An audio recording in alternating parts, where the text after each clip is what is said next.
Olá, boa tarde. Voltamos a falar ao vivo de Belo Horizonte.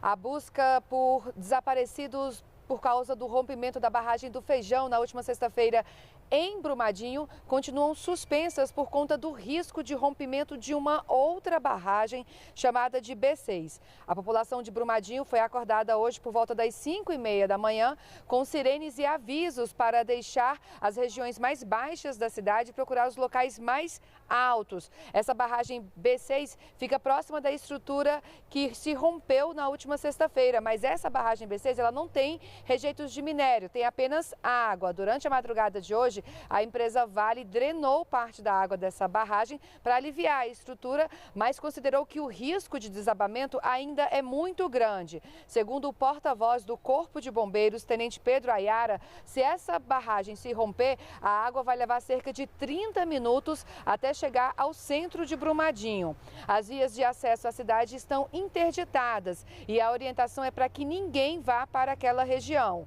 Ainda segundo o Corpo de Bombeiros, 24 mil pessoas terão de deixar as suas casas que estão em áreas de risco e poderão ser afetadas caso essa barragem B6 se rompa. Entre as áreas de risco está o Parque da Cachoeira. Eu estive lá ontem e conversei com alguns moradores que, claro, estão desolados. Também ontem eu acompanhei a vinda do presidente Jair Bolsonaro até Minas Gerais, que sobrevoou a área afetada pelo desastre em Brumadinho. Vamos ver na reportagem. Na entrada de Brumadinho, a cor do rio Paraupebas indica a gravidade do assunto. A lama de rejeitos passou por aqui e levou embora a pista que ligava distritos de Brumadinho. A barragem que se rompeu fica a cerca de 10 quilômetros de onde estamos. Lá embaixo, equipes do Corpo de Bombeiro e de Forças de Segurança trabalham nas buscas por vítimas.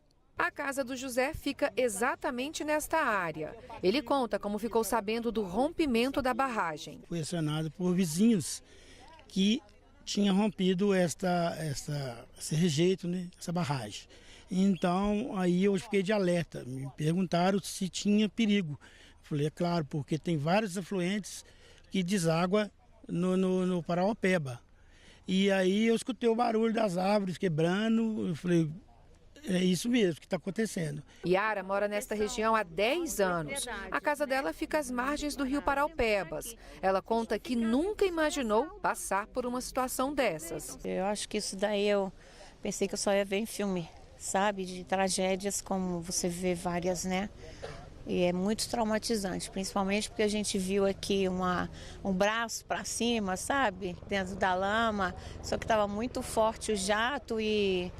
não sei, não deu tempo de fazer nada, né? E ninguém podia se aproximar também. Não foi só eu que vi, várias pessoas, tá? Foi horrível.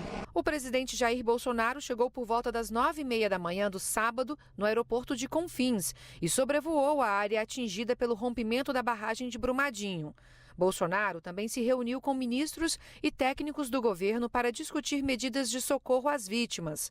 Já em Brasília, o presidente falou sobre a tragédia e medidas que estão sendo tomadas. O governo federal, bem como o governo estadual, tomaram todas as providências de imediato para ajudar a minimizar a dor dos familiares. Daqui para frente, o trabalho é basicamente busca de desaparecidos. Infelizmente, pode aumentar muito o número de mortes. O governador de Minas Gerais, Romeu Zema, disse que protocolos de barragens no estado devem ser revistos e destacou que os responsáveis serão punidos exemplarmente. Zema explicou ainda que o governo busca tecnologias para localizar desaparecidos. O governo federal deve nos ajudar no sentido de estar trazendo alguma tecnologia lá de fora que ajude a recuperar os corpos que estão soterrados, porque é muito difícil você localizar um corpo a 5, 10 metros de profundidade. Israel já se ofereceu para poder fazer isso. Nesta faculdade foi instalado o posto de comando das operações de busca e salvamento. A Defesa Civil Nacional reconheceu a situação de calamidade pública em Brumadinho, medida também adotada pelo governo do estado. Com isso, a transferência de recursos da União para Minas Gerais para ajudar no socorro às vítimas vai ser agilizada. O ministro de Minas e Energia explicou como está sendo feito o trabalho dos técnicos do ministério. Desde que ocorreu esse infeliz acidente, os nossos técnicos da agência bem como os técnicos da CPRM, estão trabalhando no local justamente para apurar os fatos e contribuir com as autoridades naquilo que é mais importante no momento, mitigar o acidente, impedir que coisas semelhantes possam ocorrer e, principalmente, dar apoio às autoridades, principalmente no que diz respeito à Defesa Civil, para que haja o monitoramento do avanço da lama e as informações de coleta de material para saber da qualidade da água do Rio Paraopeba. O IBAMA multou a mineradora Vale em R$250 milhões pelos danos ambientais do rompimento da barragem. O ministro de Meio Ambiente, Ricardo Salles, falou sobre o trabalho de fiscalização. O que nós demonstramos hoje através da atuação do IBAMA é que a fiscalização e a atuação do órgão ambiental, ela é rigorosa e rápida. O que nós precisamos ter, e isso é uma questão não para este caso que não se aplica, mas para o Brasil, é foco na atuação.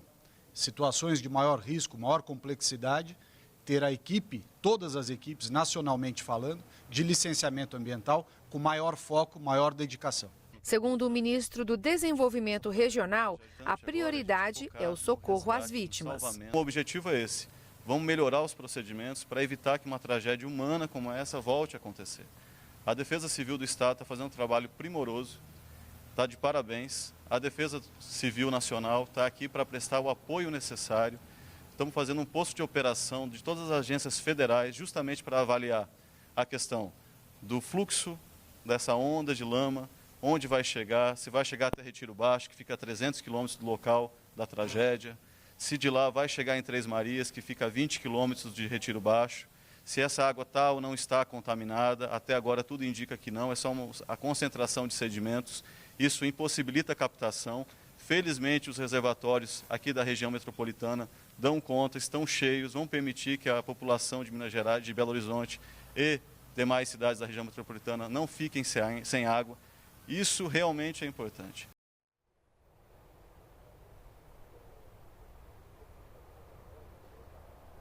E com o risco de rompimento da barragem B6, todo o efetivo que está hoje em Brumadinho está empenhado em retirar as pessoas das áreas de risco. O Corpo de Bombeiros confirma que até agora há 37 mortos confirmados. Hoje cedo, pelo Twitter, o presidente Jair Bolsonaro afirmou que, após contato com o primeiro-ministro de Israel, Benjamin Netanyahu, chegam hoje a Belo Horizonte 140 pessoas e 16 toneladas de equipamentos que vão ajudar nas buscas por desaparecidos em Brumadinho.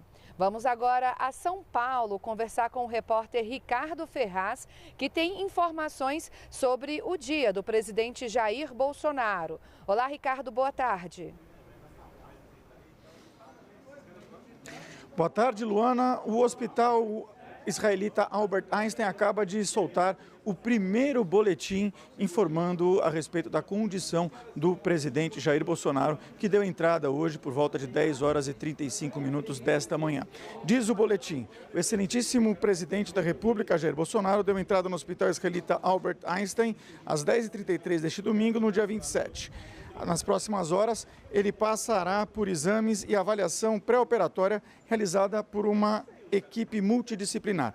Assinam o boletim o doutor Antônio Luiz Macedo, o cirurgião, doutor Leandro Echenique, clínico cardiologista, e também doutor Miguel Senodorglu, que é diretor superintendente do Hospital Israelita Albert Einstein. O dia de hoje está sendo reservado para o pré-operatório. O presidente da República deve receber alguns cuidados, fazer alguns exames, uma dieta especial, medicamentos e também descansar. Afinal de contas, ele vem aí de uma maratona bastante intensa, com uma viagem internacional à cidade de Davos, na Suíça, e também uma visita ocorrida no dia de ontem à cidade de Brumadinho, onde ele inspecionou a barragem que rompeu na cidade mineira.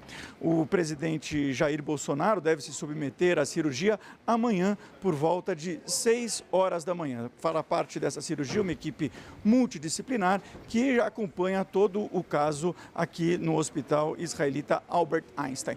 Todo o processo deve demorar cerca de 10 dias. As primeiras 48 horas ele deve passar no centro de terapia intensiva, se recuperando, e durante esse período o general Hamilton Mourão, vice-presidente da República, assume o cargo interinamente. Logo após, assim que o presidente Jair Bolsonaro for para o quarto, ele provavelmente já terá condições de despachar junto aos ministros e aos auxiliares mais próximos, e será montado aqui no hospital um gabinete para que esses despachos e atos do governo ocorram normalmente. Será uma antessala no quarto onde ele ficará internado, e aí estão previstos alguns boletins para informar tanto a condição de saúde do presidente Jair Bolsonaro quanto esses atos de governo. Nós voltamos com mais informações a qualquer momento. Continue a acompanhar a nossa programação aqui na NBR, a TV do Governo Federal.